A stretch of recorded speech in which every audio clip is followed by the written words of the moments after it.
나의 어머니는 평소에도 굉장히 과묵하셨고 엄하신 분이었다. 어쩔 때는 전생에 장군이 아니었을까라는 생각이 들 정도로 강단이 있을 때도 있었다. 당연히 집은 항상 조용했고 밥을 먹을 때면 숟가락과 젓가락이 부딪히는 소리만 날 뿐이었다. 아버지 또한 마찬가지였지만 어렸을 때만 해도 살가운 친구들의 어머니들이 부럽기도 했다. 물론 어머니께서는 나와 동생에게는 당신 나름의 애정을 표하기도 했다. 어린 나이였음에도 우리도 그걸 알고 있었고 아쉬움이 있었지만 이해하며 살았다. 어머니는 학교에서 내가 사고를 치고 와도 동생이 사고를 쳐도 눈 하나 깜빡이지 않으셨다. 무엇을 잘못했고 왜 그러면 안 되는지를 조목조목 알려주셨으며 그런 어머니의 훈육 방식 때문에 지금껏 한 번도 엇나가지 않고 살아왔다. 외할아버지께서 사고로 돌아가셨을 때도 절대로 자식들 앞에서 울지 않으셨고 사람은 강인하고 우직하게 살아야 된다는 신념을 지키셨다. 하지만 이런 어머니의 180도 다른 모습을 본 적이 있었다. 당시 엄마의 막내 동생, 즉 나의 막내 이모가 결혼을 할 때였다. 신랑이 부산에 살고 있던 터라 서울에 살았던 우리 가족은 모두 부산으로 내려가게 되었다. 일가 친척들까지 함께 움직여야 했기 때문에 관광버스를 대절해 내려갔다. 아마 당시 관광버스의 분위기를 모르는 사람들이 많을 것 같다. 지금은 당연히 안 되지만 불과 20년 전인 그때만 해도 관광버스는 춤을 추고 술을 마시고 노래를 부르는 움직이는 술집 같은 거였다. 버스에 마이크가 있으면 분위기를 주도하는 사람 하나가 사회자 역할을 했고 다들 버스 중간 복도에 서서 술을 마시고 노는 게 하나의 문화였다. 처음에는 다들 오징어에 술을 마시고 점잖게 놀았지만 역시나 시간이 지나자 술이 오른 사람들은 서서히 자리에 일어나서 춤을 추기 시작했다. 물론 나는 그런 모습이 싫었기 때문에 mp3를 들으며 속으로 욕을 했다. 하지만 그런 광경이 신기하고 재밌던 터라 가끔 뒤로 돌아보며 그 모습을 보기도 했는데 갑자기 뒤에 계시던 어머니께서 버스 앞자리로 오시더니 마이크를 빼앗아 들었다. 그리고는 역정을 내기 시작했다. 고속도로 한복판을 달리는 버스에 서 있으면 위험하다. 안전벨트를 매라. 이런 이야기가 아니었다. 미쳐버릴 것 같고 토가 나올 것 같으니까 제발 멈추라고 아주 힘겹게 말하고 계셨다. 우리 형제는 이게 대체 무슨 상황인가 싶어 아무 말도 못하고 어머니만 뚫어져라 쳐다보고 있었다. 어머니는 정말로 숨쉬는 게 힘든 것처럼 가쁘게 숨을 몰아쉬고 있었고 제발 그만하라고 춤추는 거라도 그만하시면 안 되겠냐고 말하셨다.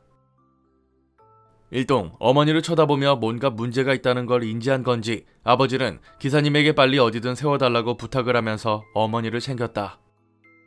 사회를 보던 삼촌은 허겁지겁 검은 봉투를 챙겨서 어머니 앞에 가져다 댔고 겨우 옆에 앉은 어머니는 땅만 보며 힘겹게 숨을 고르고 계셨다. 다행히도 바로 근처에 휴게소가 있었고 잠시 쉬는 타임이 생겨 어머니께 괜찮냐고 물었지만 어머니는 아무 대꾸도 하지 않으셨다. 난생 처음 어머니의 약한 모습, 이전에는 볼 수 없었던 모습을 보면서 옆에 있던 동생은 울먹이며 내 옷가지를 잡았고 나 또한 당황해서 눈치만 보고 있었다. 사람들이 다시 차에 오르자 어머니는 마이크를 잡고 대단히 죄송하다며 컨디션이 안 좋아서 그런 것이니 내려가는 동안만은 자리에서 놀아주셨으면 좋겠다고 간곡히 부탁했다. 다시금 원래대로 돌아온 어머니의 모습을 보면서 한편으로는 안도하게 되었다. 그렇게 무사히 결혼식이 끝나고 다시 버스를 타 집으로 돌아오는데 아무래도 피곤했던 것인지 다들 골아떨어져서 특이한 일은 발생하지 않았다. 그렇게 몇 달이 흐르고 내가 고등학교에 입학하면서 동생에게 문제가 생겼다. 동생과 나는 3살 터울이라 동생도 내가 나온 중학교에 입학하게 되었는데 하필이면 다른 초등학교에서 온 놈이 동생을 못살게 군 것이다. 소위 일진이었던 그놈이 매일같이 동생을 괴롭혔고 처음에는 동생도 싸웠지만 혼자서는 그놈들을 감당할 수 없었던 것인지 몇 달을 그놈들에게 시달렸던 것이다. 그런 고민을 쉽게 이야기하지 않는 동생이었기에 거의 반년이 지나고서야 그걸 알아챈 학교 담임선생이 어머니에게 연락을 했던 것이다. 자랑은 아니지만 나도 남자답게 살아왔기 때문에 그냥 나한테만 말했어도 쉽게 해결될 일이었다. 실제로 그 말을 듣고 그 아이들을 찾아가 혼을 냈는데 그때 내가 너무 많이 때린 탓에 학교에서도 경찰서에서도 우리 쪽이 할 말이 없었다. 그냥 양방 합의를 보고 아무 일도 없듯 서로를 건들지 말자는 의견으로 합치가 되었다. 하지만 당시 동생이 반년 넘게 일진들에게 맞고 괴롭힘을 당하고 심지어 돈도 빼앗겼는데 나는 그걸 참지 못하고 거의 2주 동안은 매일같이 그 아이들을 불러 혼을 내줬다. 결국 그 무리 중 여자애 하나와 남자애 둘이 전학을 갔는데 가기 전에 그쪽 학부모들이 어머니께 내 이야기를 하셨고 그날 가장 많이 혼나게 되었다. 내 나름의 논리를 펼치며 어머니에게 처음으로 대들었던 것도 그때였다. 한바탕 집안에 난리가 나고 다음 날이 되었는데 저녁에 어머니께서 나와 동생을 불렀다. 그리고 어머니는 대뜸 내가 자랑스럽다고 말하셨다. 이게 무슨 뜻일까 한참을 고민했는데 어머니는 진심인 것처럼 웃으시며 내가 자랑스럽다고 말하셨다. 동생의 인생에서 지울 수 없는 트라우마를 지워줘서 고맙고 형으로서 좋은 일을 한 거라고 말이다. 이러고 나니 내가 생각한 것과 정반대로 상황이 전개가 되었고 내가 엄청 큰 죄를 지었다는 것을 이제서야 실감했다. 울면서 어머니께 죄송하다고 다시는 이런 짓을 안 하겠다고 무릎을 꿇고 싹싹 빌었다. 그리고 돌아온 대답에 동생도 나도 멀뚱히 어머니를 쳐다볼 수밖에 없었다. 안다. 너가 무슨 생각으로 그 아이들을 혼냈고 너에게도 잘못이 있다는 걸 너도 안다는 걸.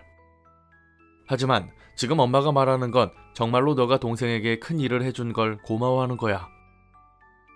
네 동생이 그 애들이 불러서 새벽마다 가족들 몰래 집 밖에 나갔는데 그때마다 당한 치욕과 고통이 여기서 끝날 수 있었을까? 담임선생 말로는 일진들이 괴롭히니까 다른 애들도 피했고 그냥 왕따였다고 하던데 그건 10년이 지나든 50년이 지나든 절대로 사라지지 않아. 좋지 못한 방법은 맞지만 그걸 깨부순 게 너고 동생을 이제부터 새롭게 시작할 수 있겠지. 자랑스러운 형을 생각하면서 말이다. 분명 어머니께서 하시는 말씀은 옳았다. 하지만 어제만 해도 아이들을 왜 때렸냐고 때리는 게 능사가 아니라고 말씀하시던 어머니께서 오히려 그걸 잘했다고 하시니 도통 이해할 수가 없었다. 그리고 어머니는 그렇게 말씀하신 이유를 설명해 주셨다. 막내 이모 결혼식 때 기억나니? 엄마가 친척 어른들에게 소리쳤던 거. 경사스러운 날에 가족들끼리 오랜만에 만나서 그것도 버스라는 특이한 장소에서 노는 게 얼마나 즐거울까? 그걸 뻔히 알고 있는데도 엄마가 소리를 질렀던 이유는 그분들이 추는 춤 때문이야. 화제가 A에서 B로 그리고 C로 빠르게 변하면서 우리 형제는 눈동자만 크게 뜨고 있을 뿐이었다. 너희들도 알겠지만 원래 외할머니 집은 서울이 아니라 경기도 포천이었어. 엄마도 거기서 자랐고 학교도 나왔는데 언젠가 집에 늦게 들어갈 일이 있었거든.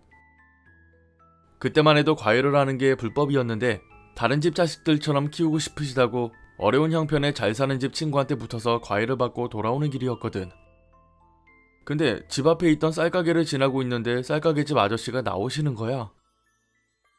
그리고 엄마한테 와서는 이런저런 이야기를 했는데 요즘 공부 잘하고 있니? 집에는 별일 없니? 이런 이야기를 주고받다가 갑자기 표정이 변하더니 옆에서 춤을 추는 거야.